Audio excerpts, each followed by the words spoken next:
বাংলাদেশের সোনালী আঁশ নামে খ্যাত সোনালী আঁশ পাট, সেই পাট এখন মানুষের কৃষকের ঘরে ঘরে। চলুন দেখে আসি সেই কৃষক কিভাবে ধাপে ধাপে তাদের সেই পাট মাঠ থেকে তোলে। চলুন, প্রতিটি নতুন ফসলে যেন কৃষকের মুখে হাসি ফোটে। হাজার কষ্টের পরে ফসল যখন ঘরে আসে তখন কৃষক আনন্দে আপ্লুত হয়ে পড়ে, কারণ নতুন ফসল মানেই নতুন উৎসব, নতুন নতুন নতুন নতুন সব জামা কাপড় কিনে তাদের সন্তানদের।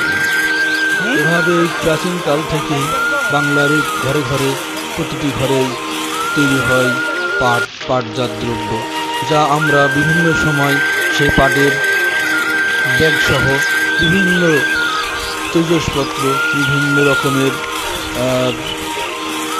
বস্ত্র তৈরি হয়। তাছাড়া পাটের কোনো কিছুই ফেলা নয়, পাট থেকে তৈরি হয় বস্তা, ব্যাগ, বিভিন্ন ধরনের শোপিস সহ পরিধেয় বস্ত্র, এবং এই পাট কাঠি থেকে তৈরি হয় বিভিন্ন রকমের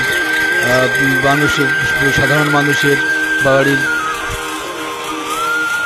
আঙিনায় বেড়াসহ ছোট ছোট ঘর, এবং আধুনিক শিল্পের পাট বোর্ডের প্রধান কাঁচামাল হিসাবে পাট ব্যবহার করা হয় থাকে।